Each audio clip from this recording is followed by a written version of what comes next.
Hello students, आज हम quantum mechanics का एक टॉपिक डिस्कस करेंगे जिसका नाम है हाइजेनबर्ग्स अनसर्टेनिटी प्रिंसिपल। इस टॉपिक को डिस्कस करने से पहले जो है, अगर देखा जाए तो हमने मैकेनिकल फिजिक्स को दो ब्रांचों में बांटा है।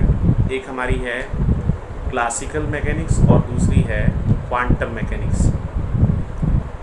क्लासिकल मैकेनिक्स की अगर हम बात करें तो क्लासिकल मैकेनिक्स में हम हैवी ऑब्जेक्ट का मोशन डिस्कस करते हैं, लाइक प्लैनेटरी मोशन है। फर्दर हमारी क्लासिकल मैकेनिक्स में किसी भी चीज़ को या किसी भी फिजिकल क्वांटिटी को हम सर्टेनिटी के साथ में मेज़र कर सकते हैं। उदाहरण के तौर पर लाइक हमारे सोलर सिस्टम में अर्थ का मोशन है, तो अर्थ का मोशन एक डेफिनेट पैटर्न के अकॉर्डिंग है।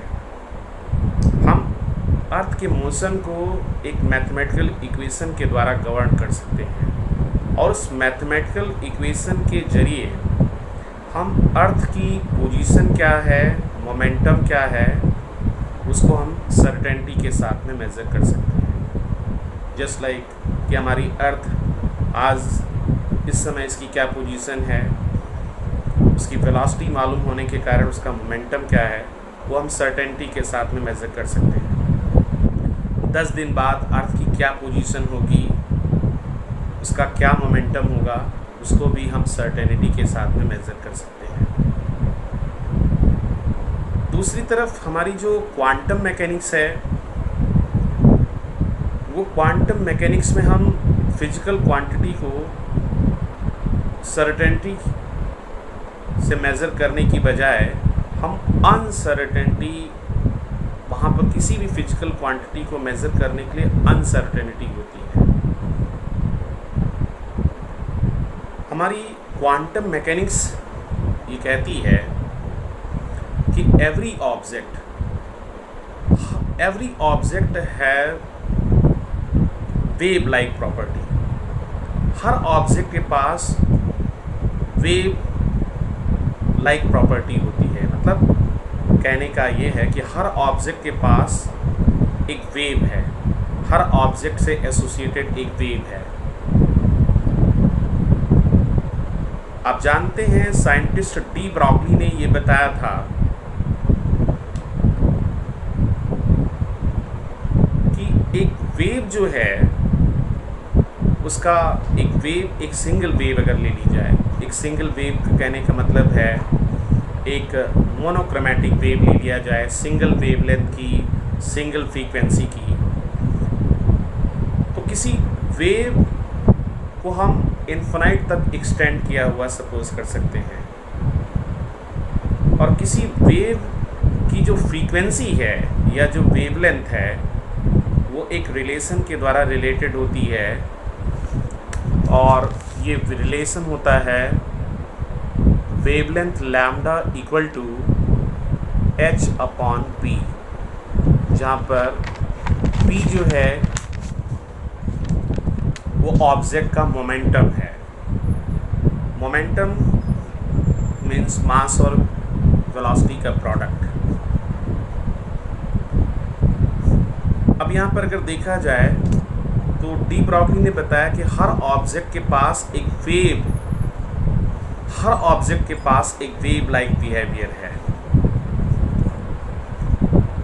अब यहाँ पर अगर देखें तो इस डी ब्रॉगली जो इक्वेशन है लैम्डा इक्वल टू h/p, जहाँ पर h आप जानते हैं प्लैंक्स कांस्टेंट है, तो लैम्डा वेवलेंथ और मोमेंटम में इन्वर्सली प्रोपोर्शनल है, यानी लेस मोमेंटम हाई वेवलेंथ और वाइस वर्सा।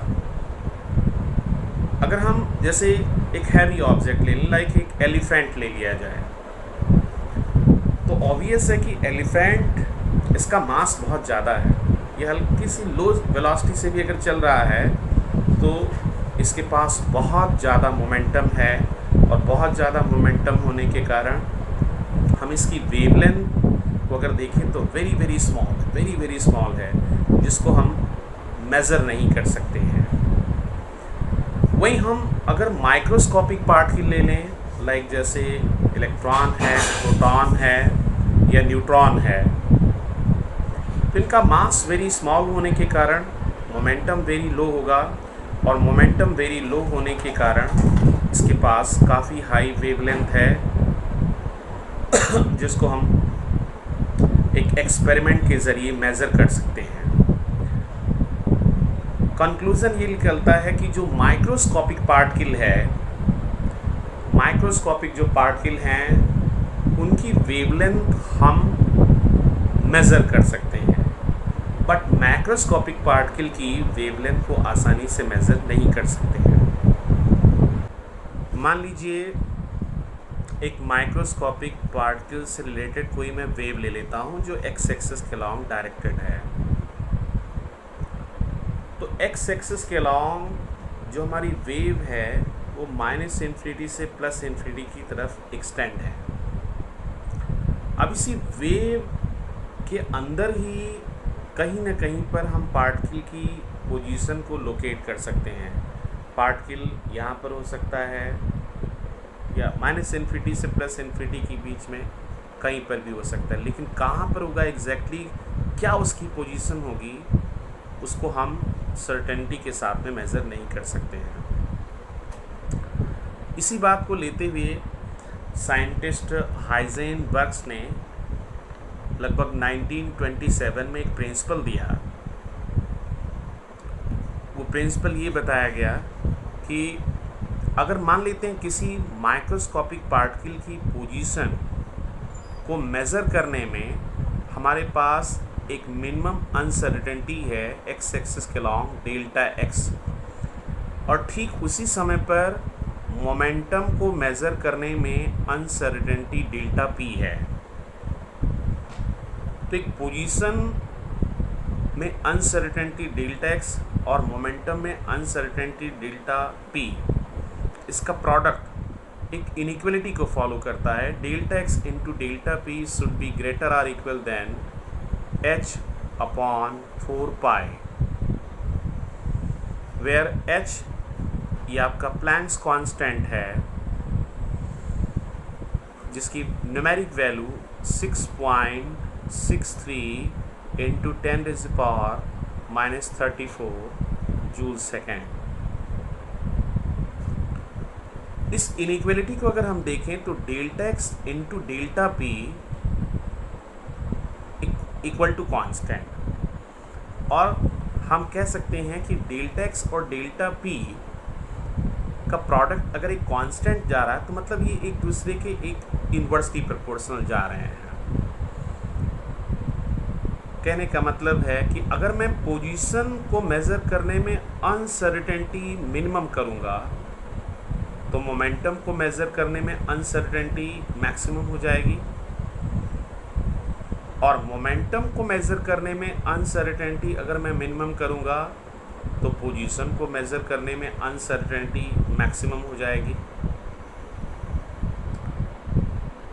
लाइक हम सभी लोग इंटरफेरेंस वगैरह के कॉन्सेप्ट में जानते हैं कि जैसे मान लिया जाए एक सिंगल वेव है, सिंगल फ्रीक्वेंसी या सिंगल वेवलेंथ की अगर वेव है तो इसका मतलब है सिंगल फ्रीक्वेंसी और सिंगल वेवलेंथ की वेव का मतलब है fixed momentum, lambda equal to h upon p और p equal to h upon lambda. Wavelength fix है तो इसका मतलब मोमेंटम फिक्स है। बट एक मोनोक्रोमेटिक एक सिंगल वेवलेंथ की वेव माइनस से इन्फिनिटी तक एक्सटेंड है। नाउ अगर मैं 2 और मोर देन 2 वेव को आपस में कंबाइन कर देता हूँ, डिफरेंट वेवलेंथ की आपस में कंबाइन कर देता हूँ, तो जैसे ही 2 या 2 से ज़्यादा वेव को आपस में मैं कंबाइन करूँगा तो एक वेव ग्रुप बन जाएगा, एक पैकेट वेव बन जाएगी। तो पैकेट वेव बनने का मतलब है जहाँ पर आप जानते हैं 2 वेव सेम फेज में मिल रही होंगी वहाँ पर एम्पलीट्यूड ज़्यादा हो जाएगा, और जहाँ पर 2 वेव अपोजिट फेज में होंगी वहाँ पर एम्पलीट्यूड काफ़ी कम या वेव अपसेंट हो जाएगी। तो अब इस कंडीशन में अगर हम मोर देन टू वेव आपस में कंबाइन कर देते हैं तो एक पैकेट वेव या ग्रुप वेव बन जाएगा। अब उस पैकेट वेव या ग्रुप वेव में क्या हो गया कि कुछ ही जगहों पर वेव मौजूद है, कुछ ही जगहों पर वेव मौजूद है, यानी पोजीशन को मेज़र करने में अनसर्टेनिटी मिनिमम हो गई है। अब पोजीशन को, क्योंकि एक वेव ग्रुप का मतलब है एक फाइनाइट, एक पोजीशन कम हो गई है, एक सर्टेन रीजन में वेव बन रही है, वेव पैकेट या ग्रुप वेव, तो उसमें पोजीशन को मेज़र करने में अनसर्टेनिटी मिनिमम हो गई क्योंकि पोजीशन कम हो गई। अब हम कम ही डिस्टेंस में वेव को देख रहे हैं, बट पोजीशन को मेज़र करने में अनसर्टेनिटी तो मिनिमम हो गई है, लेकिन कई सारी वेव आपस में कंबाइन होने के कारण, डिफरेंट वेवलेंथ होने के कारण उसमें डिफरेंट मोमेंटम है, because lambda equal to h upon p और p equal to h upon lambda. कई सारी वेव डिफरेंट वेवलेंथ की कंबाइन हुई हैं, तो इसका मतलब उसमें बहुत सारा मोमेंटम मिक्सअप है। अब मोमेंटम एग्जैक्टली कौन सा है वेव के अंदर, उसको मेज़र करने में अनसर्टेनिटी ज़्यादा हो रही है। जैसे वेव ग्रुप बना तो पोजीशन को मेज़र करने में अनसर्टेनिटी मैं मिनिमम कर रहा हूँ, तो मोमेंटम को मेज़र करने में अनसर्टेनिटी मैक्सिमम हो जा रही है। अच्छा, अगर मैं सिंगल वेव ले रहा हूँ, सिंगल वेवलेंथ का मतलब है मोनोक्रोमैटिक वेव ले रहा हूँ, तो मोनोक्रोमैटिक वेव अगर ले रहा हूँ तो इसका मतलब उसकी वेवलेंथ फिक्स है, मीन्स मोमेंटम फिक्स है। मोमेंटम फिक्स है, इसका मतलब मैं मोमेंटम को सर्टेनिटी के साथ में या मिनिमम अनसर्टेनिटी के साथ में मेज़र कर सकता हूँ। मोमेंटम एक तरीके से मिनिमम अनसर्टेनिटी की तरफ जा रहा है, लेकिन वेव इनफाइनाइट तक एक्सटेंड होने के कारण से पोजीशन में अनसर्टेनिटी बढ़ जा रही है। तो इट्स मीन्स कि either we can measure position और momentum of a microscopic particle with desired limit or desired accuracy, but we cannot measure both position and momentum simultaneously with desired accuracy. This is the Heisenberg's uncertainty principle. Heisenberg uncertainty principle के और बहुत सारे mathematical form हैं। जैसे पहला form तो ये था कि minimum uncertainty in position and minimum uncertainty in momentum, इसका product should be greater or equal than h upon 4 pi. Simply energy time uncertainty principle है। अगर मान लेते हैं टाइम को मेज़र करने में अनसर्टेनिटी डेल्टा टी है और एनर्जी को मेज़र करने में अनसर्टेनिटी डेल्टा ई है, तो डेल्टा टी और डेल्टा ई इसका भी product should be greater or equal than h upon 4 pi होगा। ऐसे एंगुलर पोजीशन, मान लेते हैं एंगुलर पोजीशन को मेज़र करने में अनसर्टेनिटी डेल्टा फाई है और एंगुलर मोमेंटम को मेज़र करने के लिए अनसर्टेनिटी डेल्टा एल है, then minimum uncertainty in angular position, minimum uncertainty in angular momentum, इसका प्रोडक्ट भी should be greater or equal than h upon 4 pi. ये सभी कांस्टेंट से रिलेटेड हैं। यहाँ पर जो दोनों फिजिकल क्वांटिटी हैं, सिर्फ इसमें मैथमेटिकल इक्वेशन में ये बताया जा रहा है कि एक क्वांटिटी को अगर हम मिनिमम करेंगे तो दूसरे एक क्वांटिटी की अनसर्टेनिटी अगर मिनिमम करेंगे तो दूसरे क्वांटिटी की अनसर्टेनिटी मैक्सिमम हो जाएगी। This is the Heisenberg's uncertainty principle. Okay, thank you बच्चों। अगर ये वीडियो आप लोगों को पसंद आया है तो लाइक, शेयर या सब्सक्राइब करें।